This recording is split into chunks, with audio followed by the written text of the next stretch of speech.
Bem, o tema que me cabe falar é sobre a nova ação trabalhista. Nesse sentido, nós temos que ver que a nossa nova legislação entra em vigor daqui 14 dias. Quer dizer, ninguém está contando, mas a gente sabe que, cada dia que passa, mais se aproxima o início de vigência da nova legislação. Muito bem, o que nós temos de novo que nós podemos entender como uma nova ação trabalhista? Nós temos uma novidade significativa, pelo menos do ponto de vista formal, que é o acordo extrajudicial. Eu falo do ponto de vista formal, porque, do ponto de vista da prática, esse acordo já existe e é apresentado perante a Justiça de uma forma quase que como um pacto de faz de conta. Os advogados fazem de conta que apresentam uma verdadeira lide, quando, na verdade, já chegaram a um acordo, e a Justiça faz de conta que está recebendo um processo legítimo e homologa esse acordo. E isso se dá exatamente porque o Judiciário não valida, parte do pressuposto de que aquilo que é feito fora do âmbito do Poder Judiciário não vale, ainda que com a participação de advogados. Uma outra premissa que nos faz entender ou refletir sobre a existência de uma nova ação trabalhista diz respeito à prescrição intercorrente. Nós sabemos que, hoje, a execução trabalhista não termina enquanto não se salda a dívida.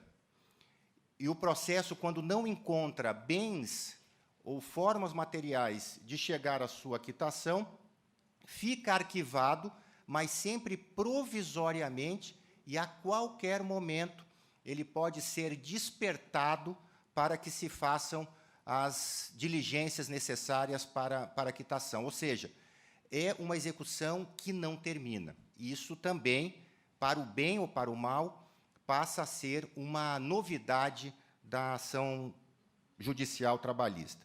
Nós vamos ter uma contagem de prazos em dias úteis, isso já foi falado ontem.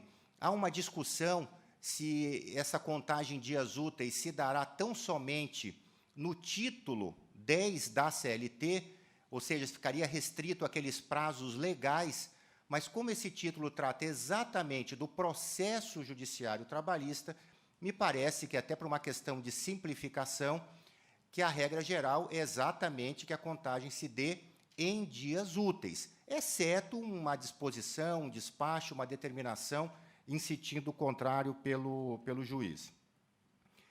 Um grande nó da nova ação trabalhista diz respeito ao pedido líquido, e sobre esse ponto nós vamos nos debruçar um pouquinho mais. Há uma alteração também sobre a desistência da ação, que passa agora a ser vedada após a intimação do reclamado. Nós temos uma nova regra sobre custas processuais, o desembargador Vanderlei Godoy tratou disso ontem também. Um enrijecimento da gratuidade, e, nesse aspecto aqui, nós temos uma novidade absoluta, porque a ação trabalhista, até hoje, se dá sob a perspectiva de uma gratuidade absoluta, e isso é colocado em xeque com muita veemência pela reforma. Um anseio atendido, mas uma angústia trazida, diz respeito aos honorários de sucumbência recíproca. Eu digo que é um anseio trazido porque essa demanda era feita pela advocacia, historicamente, há décadas. Inclusive, nós tivemos aqui ontem a fala do presidente da ABRAT, o Roberto Paraíba, e saiu da ABRAT, exatamente há muito tempo, uma deliberação de encaminhar para o Congresso Nacional um projeto de lei que tratasse exatamente de honorários de sucumbência na Justiça do Trabalho, o que foi feito pela deputada do Paraná, a doutora Clair, que foi presidente da ABRAT, que, em 2004, como deputada federal, apresenta um projeto de sucumbência na Justiça do Trabalho. Claro, tinha outros contornos, mas não se pode dizer que entender os honorários de sucumbência no processo do trabalho é, sem dúvida nenhuma, uma valorização da advocacia, e eu daqui a pouco, procurarei explicar um pouquinho mais sobre isso. Mas nós temos também, dentro dessa estrutura de nova ação trabalhista, o dano processual, que é reproduzido do CPC. Por que há essa reprodução? Exatamente para que não se discuta a aplicabilidade subsidiária da norma processual comum, ou seja, aqueles filtros de compatibilidade de princípio, o filtro de omissão da CLT, esses dois filtros ficam absolutamente superados, porque essas regras passam a ser incorporadas na estrutura da CLT, e aí diz respeito à litigância de má-fé e assim por diante. Nós temos alteração na exceção de incompetência, é uma nova disciplina que passa a ser apresentada, deve ser apresentada no prazo de 5 dias antes da audiência por uma petição destacada, exatamente para evitar o deslocamento da empresa que vai arguir a exceção, evitando despesas, e que se discuta o trilho que o processo vai seguir antes que, de fato, o trem comece a andar.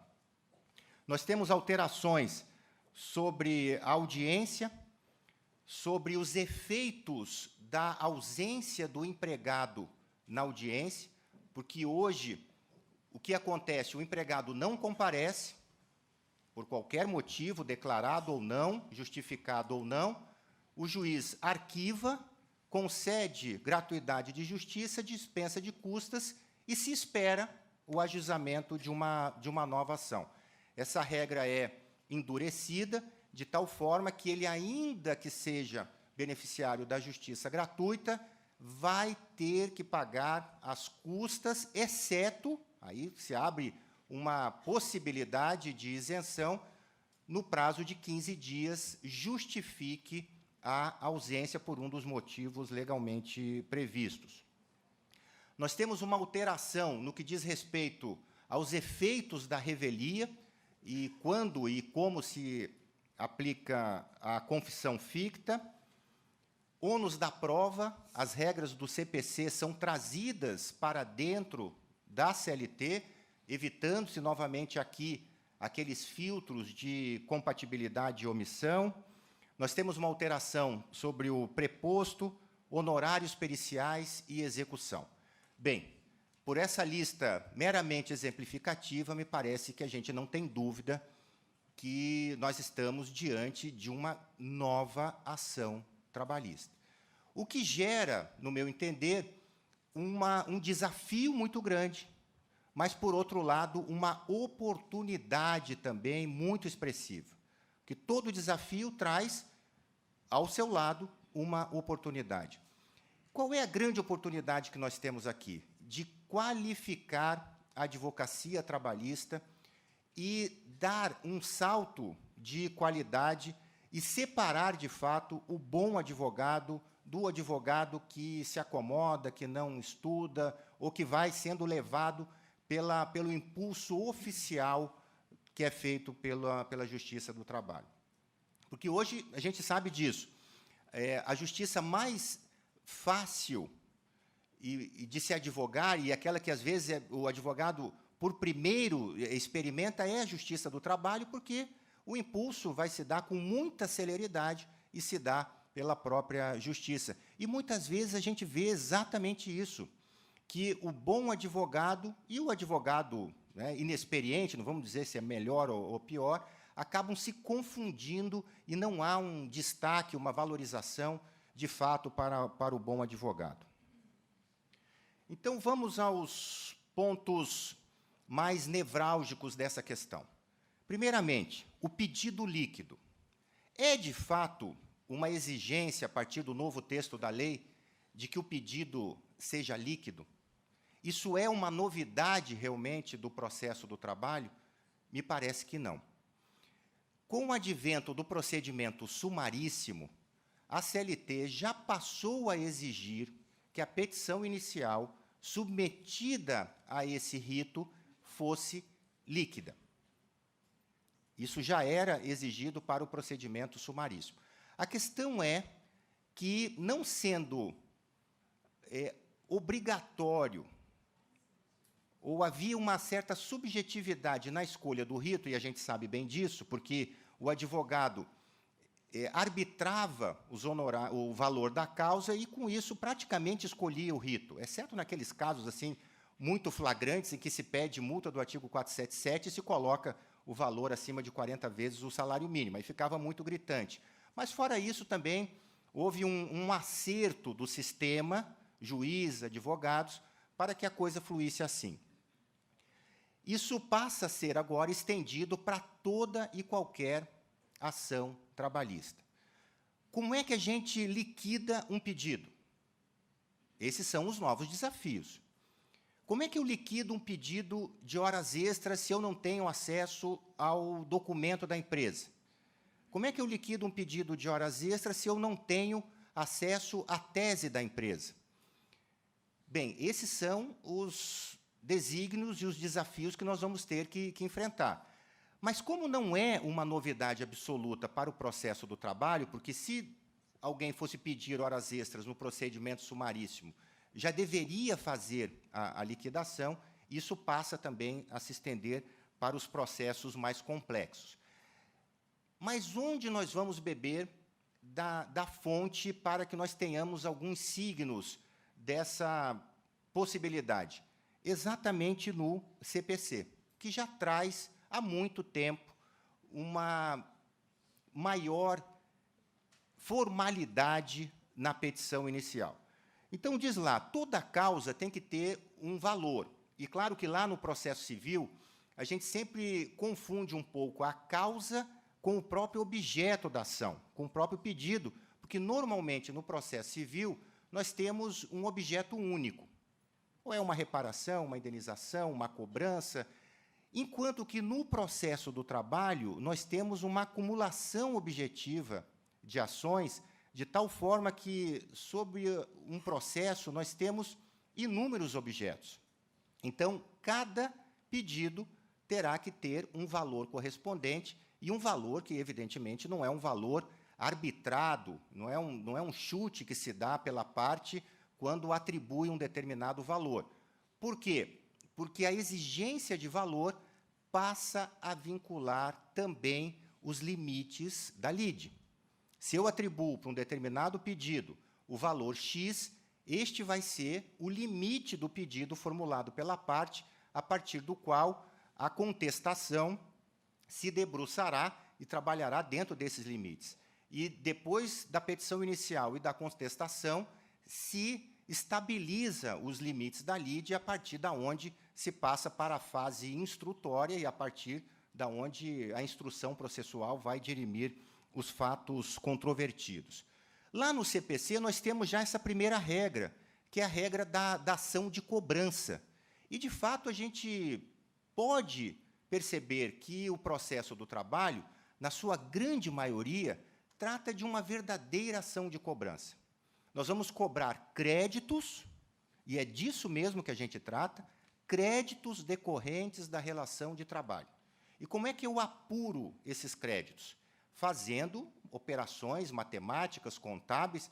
Eu sei que, quando a gente faz vestibular para direito, às vezes até foge um pouquinho da matemática, mas, enfim, essa estratégia não deu certo, e não é por outro motivo que já a OAB tem viabilizado para advogados cursos de liquidação, ensinando o manuseio de ferramentas disponíveis e relativamente de fácil utilização, já disponíveis gratuitamente no nosso sistema. Inclusive, o PJE versão 2 já tem no seu projeto aquilo que já foi até explicado recentemente no tribunal, módulo correspondente a cálculos que passa a se integrar no processo. Então, se é uma ação de cobrança, se a gente parte do princípio que é uma ação de cobrança, de fato, o valor desse pedido será aquilo que eu estou demandando, tantas horas extras por dia, no período de X a Y, com os seus reflexos juros e correção monetária até o ajuizamento da ação.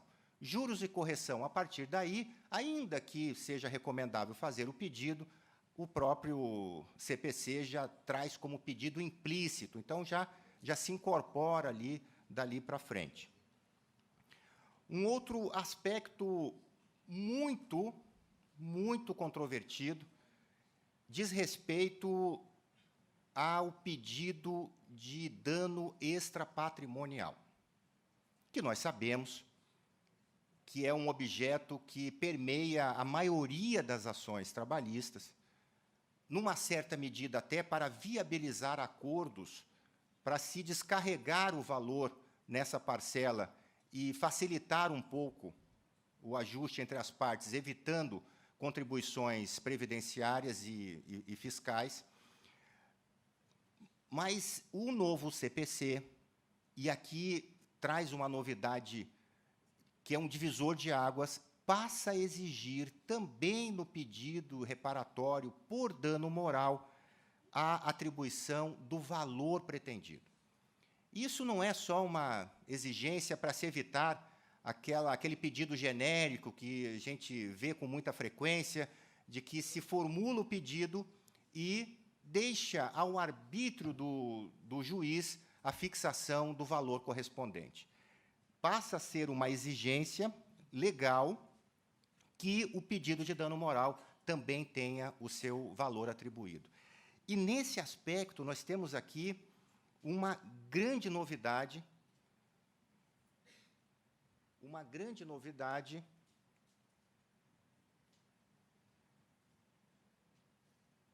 que diz respeito à aplicação do pedido extrapatrimonial.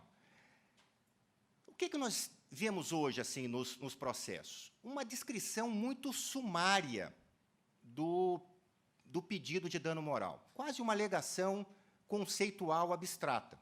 Isso é comum. O empregado sofreu humilhação, foi agredido, passou por assédio moral, mas muitas vezes não há uma especificação do fato concreto. E o novo pedido de dano extrapatrimonial terá que passar pela nova regra do pedido extrapatrimonial. Por quê? Porque quando a nova lei diz que o juiz considerará, e aí abre um rol de aspectos muito extenso, o juiz considerará esses vários fatores, isso não quer dizer que o juiz considerará do nada. Ele terá de considerar desde que as partes tenham feito a discussão sobre o tema, exatamente também para se evitar a decisão surpresa. Então, pode parecer aqui que esse dispositivo carrega o trabalho para o juiz, mas, na verdade, esse trabalho terá de ser feito previamente pelos advogados. O que eu quero dizer com isso? Que, com essa nova disciplina do dano extrapatrimonial, os advogados terão, na petição inicial, que estabelecer qual é o bem jurídico tutelado, qual é a natureza desse bem, e fazer uma espécie de um checklist sobre a intensidade do sofrimento ou da humilhação, a possibilidade de superação física ou psicológica, falar sobre os reflexos pessoais e sociais da ação ou da omissão, a extensão e a duração do efeito da ofensa, e aí, a partir de cada bem jurídico e de cada caso concreto, confrontar, fazer uma espécie de uma subsunção prévia do fato à norma. Falar das condições em que ocorreu a ofensa ou o prejuízo moral, o grau de dolo ou culpa, e aqui já há quem defenda que, com a reforma, se afasta a possibilidade de aplicar na Justiça do Trabalho a responsabilidade objetiva, porque lá no começo dessa disciplina, a nova legislação dispõe que se aplicam a reparação do dano extrapatrimonial exclusivamente, somente as regras estabelecidas nos artigos seguintes, mas teremos que tratar desse assunto. Vamos ter que tratar também de ocorrência ou não de retratação, do esforço efetivo para minimizar a ofensa, da ocorrência ou não, se aconteceu o acidente, se a empresa, de alguma forma, prestou assistência, levou para o pronto-socorro, deixou alguém disponível, avisou a família, enfim, deu recursos necessários de assistência ou não, porque isso tudo vai impactar no enquadramento do nível de dano, o grau de publicidade e por aí vai. E todo esse conjunto fático desaguará já na petição inicial, na fixação ou no enquadramento da ofensa como sendo de natureza leve, média, grave ou gravíssima. E, a partir deste enquadramento, que o advogado já deverá fazer na petição inicial, se postulará, aí sim, o valor correspondente à reparação por dano extrapatrimonial. Muito bem, ontem se falou aqui também, inclusive como fruto, como resultado da jornada feita pela ANAMATRA, pela Associação Nacional dos Juízes do Trabalho, no que diz respeito à sucumbência parcial do dano moral. Mas, antes disso, vamos tratar de um outro desafio muito grande, que é a concessão do benefício da justiça gratuita. Hoje, como é que se dá a concessão de gratuidade de justiça? Se dá pela mera declaração do trabalhador. Independentemente do nível salarial, independentemente do aporte patrimonial, e eu não estou aqui querendo dizer se isso está certo ou errado. Até em respeito aqui à convicção ideológica e à atuação profissional de cada um. Mas hoje se dá assim. E o que passa a mudar com a reforma? Passa a mudar que a parte primeira ali da súmula 463 passa a ser desconsiderada a partir do dia 11. E por quê? Porque até o limite de 40% do maior benefício da Previdência Social, o valor de 2.212 aproximadamente, como está na tela, a concessão é uma faculdade, digamos assim, uma faculdade obrigatória. Ou seja, até esse limite, o juiz concederá, exceto uma prova absolutamente em sentido contrário, de que, apesar daquele padrão salarial, existe uma condição que afaste a miserabilidade, o que é muito difícil. Então, a gente pode ler que, até esse limite, a concessão será automática. Agora, a partir desse limite, seja para o trabalhador, seja para o empregador, que aqui é uma novidade também que a legislação incorpora já a partir da súmula 463 e do novo CPC, qualquer parte poderá ter acesso à justiça gratuita se comprovar ali a raiz de prova, como foi dito ontem, não basta aqui a mera alegação, é necessário comprovar a insuficiência de recursos para pagamento do recurso. E, evidentemente, aqui que essa comprovação, me parece, vai sofrer uma espécie de graduação probatória conforme mais perto a gente esteja dessa linha de corte e conforme a gente se afaste dela. Ou seja, o empregado que ganha 50% do maior benefício da Previdência terá que fazer uma prova muito tênue, uma prova muito soft, muito light. Agora, o empregado, quanto mais se afasta desse limite, e vamos ter aí uma vez, duas vezes, 3, 4 vezes esse valor, a prova terá que ser muito mais robusta e formal.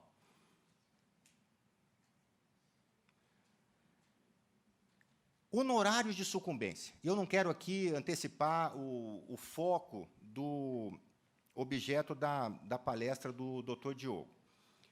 Mas este aqui é um aspecto da maior relevância, que traz, por um lado, traz, por um lado, a valorização da advocacia, mas traz, por outro lado, a necessidade de responsabilização da ação. A gente ouve com muita frequência o excesso de litigiosidade na justiça brasileira. Até recentemente, o ministro do Supremo chegou a falar que 98% das ações trabalhistas do mundo tramitam no Brasil, o que não é verdade, porque a gente nem tem informação sobre isso. Imagina se a gente pudesse ter estatística, nem no Brasil a gente tem estatística confiável, e olha que o nosso sistema de estatística é de primeiro mundo, mas isso não é verdade. Por outro lado, há uma informação também no Justiça em Números que a gente reproduz com muita liberdade, com muita âncora no documento oficial do CNJ, que diz respeito ao objeto daquilo que se discute na Justiça do Trabalho.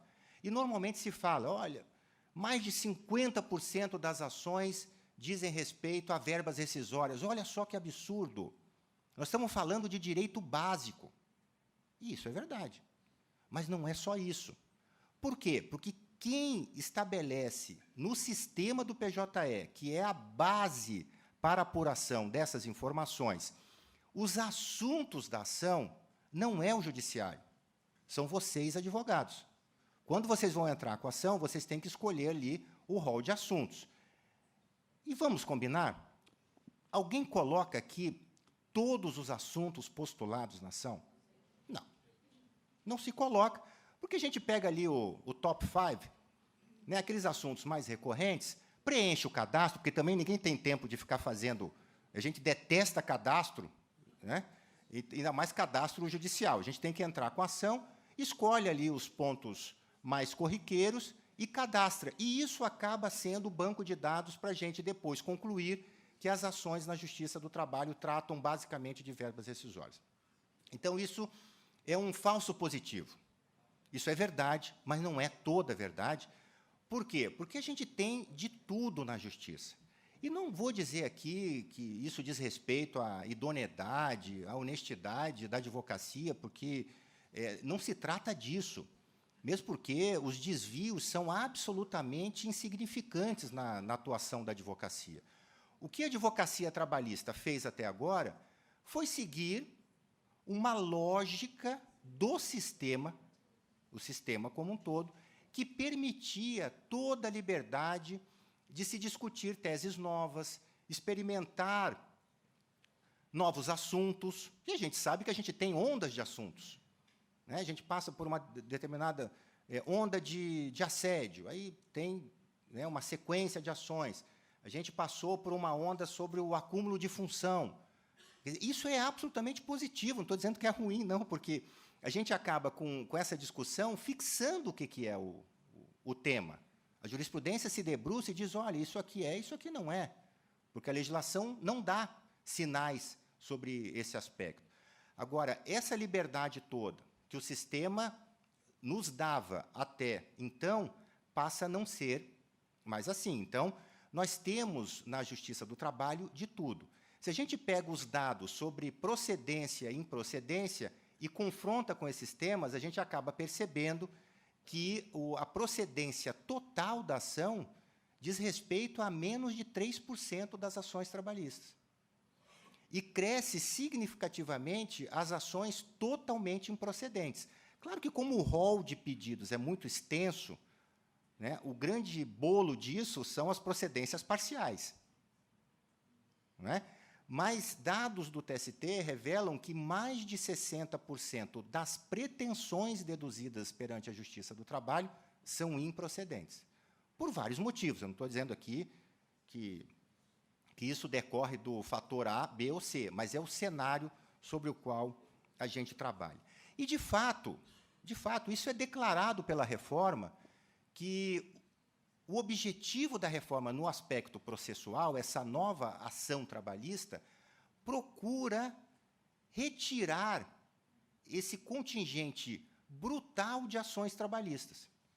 E depois nós vamos ver se quando a gente divide um rio, para onde vai essa outra metade. Porque a gente sabe que muitos dos pedidos, a partir de critérios de validação de risco e probabilidade que os advogados farão previamente, continuarão sob o trilho da tutela jurisdicional estatal. Agora, para onde é que vai todo esse outro contingente de conflitos trabalhistas que ficarão de fora do Poder Judiciário? O que passa a acontecer? O advogado, ele é o titular, um novo credor dentro do processo do trabalho, que historicamente era só o trabalhador. O advogado do trabalhador e da empresa passam a ter direito ao recebimento da verba honorária. Isso já estava desde o Estatuto da OAB, disciplinando esse assunto, que inovou no sistema, tirando a regra do direito processual de que a verba honorária era uma antecipação para a parte daquilo que ela tinha presumidamente antecipado para o advogado, e passou a verba, não só no nome, mas, de fato, para a titularidade do advogado. E no Estatuto da OAB, a gente tem 3 tipos de honorários, né? Os honorários contratuais, os honorários de sucumbência e os honorários arbitrados. E a legislação trabalhista diz respeito tão somente a honorários de sucumbência. Quando a gente lê que os percentuais incidirão sobre o valor que resultar da liquidação de sentença, alguém pode dizer, ufa, são honorários, mas só se aplicam para o vencedor da ação, normalmente o trabalhador, porque ali nós vamos ter o balizamento da incidência do percentual que diz respeito ao valor da liquidação, né? Quanto é que a gente vai liquidar de hora extra, de adicional disso, de dano moral, etc. Mas a lei não para por aí, e continua dizendo, do proveito econômico obtido. E quando a empresa contesta um pedido de 100 e só é condenada a 50, tem um proveito econômico obtido no processo. E sobre esse valor também nós temos incidência de honorários de sucumbência. Porque a regra que se trouxe aqui, ao contrário que a doutora Clair, lá, seguindo a deliberação da ABRAT, apresentou em 2004 para o Congresso, é que aqui, agora, a sucumbência se dá de forma recíproca. Enquanto que lá o projeto era só em favor do trabalhador, aqui se dá de forma recíproca.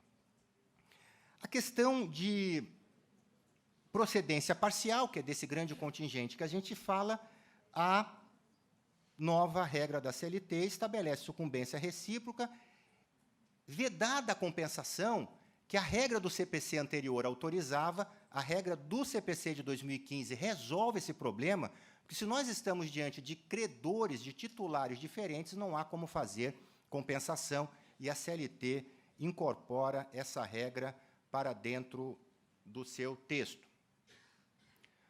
O CPC, podemos ir lá e ver que isso corresponde. Os honorários constituem direito do advogado, têm os mesmos privilégios da legislação do trabalho e se veda a compensação em caso de sucumbência recíproca. No que diz respeito aqui à sucumbência mínima, o CPC traz essa regra, nós vamos aplicar na legislação processual do trabalho e vamos ter que definir aqui no nosso campo o que é sucumbência de parte mínima. Agora, claro que se um trabalhador pede, como foi o exemplo trazido ontem, pede 5 horas extras por dia e consegue a condenação em 4 horas e meia, a gente pode dizer aí, né, talvez com uma certa dúvida, mas podemos dizer que houve uma sucumbência em parte mínima. Agora, se ele pede 5 e ganha 1, não é sucumbência de parte mínima, e aí nós vamos ter que ver como aplicar a sucumbência recíproca. No que tange aqui a essa súmula do STJ, que a jornada da Ana Matra e muitos pensadores têm adotado como tábua de salvação para que as coisas mudem, mas não mudem muito. Ou seja, que a gente poderia pegar essa súmula, a regra da súmula, e aplicar a todos os demais pedidos. Olha só que beleza. Diz a súmula, na ação de indenização por dano moral, a condenação em montante inferior ao postulado na inicial não implica sucumbência recíproca. Então, a gente poderia Claro, entendendo que o pedido de dano moral, e isso entendendo a não aplicação dessa regra mais planificada, parametrizada, que a nova legislação trabalhista traz, é sempre um pedido subjetivo. Olha, eu sofri esse dano, eu acho que isso vale 20 mil, 30 mil, 10 mil, e o juiz, a partir de outros critérios, também vai fixar o dano, também de forma subjetiva. Né? Olha, acho que 30 não, mas uns 15 dá. E aí o STJ construiu essa jurisprudência, que resultou na edição da súmula, para resolver isso. Já que a fixação é subjetiva, vamos dizer o seguinte, se ele ganha na tese principal, nada mais justo que ele não sofra honorário de sucumbência recíproca nesse pedido. Primeiro problema, a gente pode estender a regra dessa súmula para pedidos cuja quantificação se dá de forma objetiva? Essa é uma primeira questão. Sim ou não? Segunda questão, a própria súmula, essa do STJ que está na tela, já é questionada pelo advento do novo CPC, que, ao contrário da regra processual anterior, passa a exigir, como nós já vimos, que também o pedido de dano moral tenha o valor pretendido. E se o novo CPC traz essa novidade, exigindo que a parte estabeleça o valor pretendido do dano moral, a doutrina processualista civil já tem trabalhado a superação da súmula. Ora, se a súmula já tem a sua superação discutida no pedido de dano moral, com muito mais razão, me parece, que essa doutrina vai contaminar, vai abranger, ou vai impedir que essa conclusão de extensão da regra da súmula se dê aos demais pedidos. A questão de honorários eu vou deixar aqui para a visão experiente e detalhada do Dr. Diogo. Eu digo aqui que pode ser uma novidade assustadora, mas não é uma novidade absoluta, porque honorários de sucumbência já se aplicavam na Justiça do Trabalho quando se discutia aqueles outros contratos civis de atividade prestada por pessoa física. Então, quando nós discutíamos contrato de empreitada, ali já se aplicava a sucumbência recíproca, ainda que sob a luz da gratuidade de justiça e suspensão de exigibilidade e assim por diante. Nós temos aqui uma novidade sobre o dano processual, que, como já é uma regra do novo CPC, acho que é de fácil compreensão. Uma novidade quanto ao dano processual causado pela testemunha, a possibilidade de, no próprio processo, o juiz aplicar aquela multa à parte litigante de má-fé. A exceção de incompetência, nós temos mudança, a ausência do reclamante na audiência passa a ter um outro disciplinamento, a revelia e confissão passa por mudança, como nós já vimos, o ônus da prova é trazido do CPC para dentro da CLT,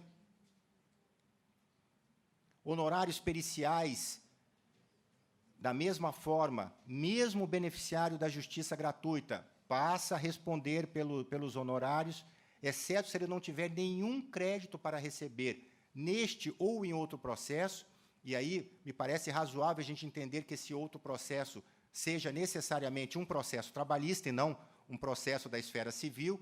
Então, eventualmente, se ele estiver recebendo uma indenização por dano moral da operadora de telefonia, me parece que esse crédito não poderia ser considerado para efeitos de pagamento de honorários periciais. Claro que a regra aqui, nos honorários periciais e de sucumbência, quanto à existência de outros processos, foi para fechar o cerco de que as partes poderiam fracionar aqueles vários objetos que hoje, por opção do advogado, são encaminhados num processo só, fracioná-los para que, em cada pedido, se tivesse ou não a procedência e a isenção de honorários. A grande questão é, a porta da justiça se fecha? Sim.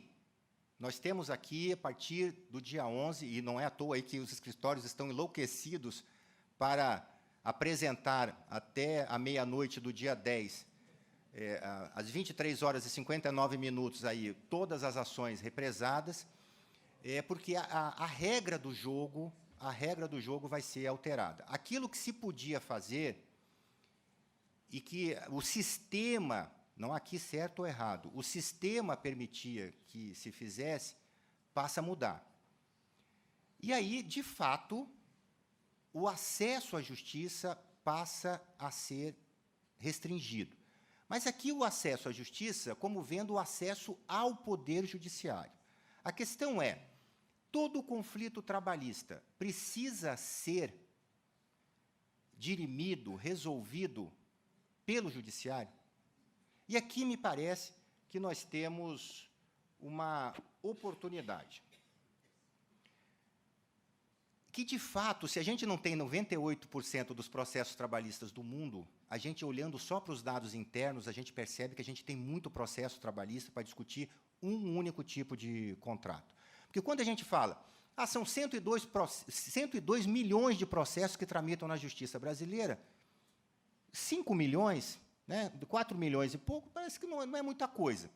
Mas se a gente considera que desses 102 tem uma taxa de represamento muito grande e que, de fato, entram de casos novos por ano, esse contingente aí de quase 30 milhões de processos, se a gente tira ali a Justiça do Trabalho e a Justiça Federal, nós baixamos esse contingente para perto de 21 milhões. Vamos arredondar para 20 milhões, que são aqueles submetidos à Justiça Estadual, que responde ali por 70% dos casos novos da Justiça brasileira. A gente sabe que, na Justiça Estadual, 50% dos processos diz respeito ao Executivo Fiscal. Então, a gente já baixa dos 10 milhões que entram de casos novos na Justiça Estadual para 5. Desses 5, metade diz respeito a bancos, telefonia e direito do consumidor. Então, sobram 2 milhões e meio de processos, é isso? Está certa a conta? 2 milhões e meio de processos para a gente discutir todo o direito penal, todo o direito de família, todo o direito comercial, todo o direito societário e, parte disso, todo o direito contratual civil e uma fatia muito pequena dos contratos civis de atividade por pessoa física.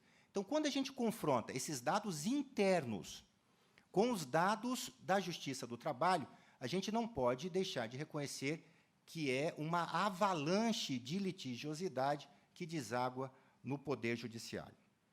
Para se ter uma ideia, a taxa de ações por 1.000 empregados na União Europeia é de 6, no Brasil é de 107, quando a gente quiser comparar com o fator externo. Se, por um lado, uma porta se fecha, abre-se outra, disse que na vida, sim. Na vida, sim. E tomara que seja assim mesmo. Por quê? Porque nós temos uma porta que se abre pela valorização da atuação dos advogados no que diz respeito ao acordo extrajudicial. Porque hoje eu recebo um cliente, eu já faço a petição inicial e já entro na justiça e só vou encontrar outra parte na audiência. E normalmente, o juiz fala isso, mas os advogados conversaram previamente? E claro que não, porque também conversar previamente não tem valor para o sistema atual, de tal forma que isso muda e me parece que abre uma oportunidade de uma advocacia extrajudicial, em que os advogados possam conversar, ter acesso a documentos e, aí sim, formular uma petição que já reflita para o Poder Judiciário um entendimento entre as partes. Isso vai gerar um desafio, uma mudança de comportamento, e eu tenho dito que, para todo o sistema, juízes e advogados, o desafio vai refletir uma espécie de sobrevivência pessoal, profissional e institucional. Por quê? Porque, na natureza, não sobrevive o mais forte nem o mais inteligente, apesar disso ser importante, mas sobrevive aquele com maior capacidade de adaptação. E é esse o desafio que a gente tem pela frente, para que a gente possa, ao invés de ter uma tempestade que se aproxima, a gente possa ver, por detrás disso, alguma possibilidade de crescimento e desenvolvimento, que é aquilo que a gente espera da nossa sociedade. Então, já esgotando o tempo, agradeço muito a atenção de vocês, a pontualidade, a assiduidade aqui de manhã, e meu muito obrigado.